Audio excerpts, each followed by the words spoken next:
সাজেক পর্যটন কেন্দ্রে ভয়াবহ অগ্নিকাণ্ডের পর সেখানে পরবর্তী নির্দেশ না দেওয়া পর্যন্ত ভ্রমণ না করার নির্দেশ দিয়েছে রাঙ্গামাটি জেলা প্রশাসন। পাশাপাশি ঘটনা তদন্তে ৫ সদস্যের তদন্ত কমিটিও গঠন করেছে।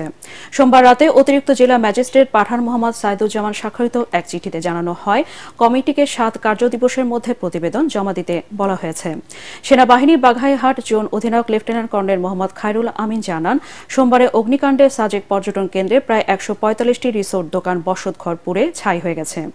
এদিকে হোটেল মোটেল মালিক ব্যবসায়ীরা অগ্নিকাণ্ডে ক্ষয়ক্ষতির পরিমাণ ১০০ কোটি টাকারও বেশি বলে জানান।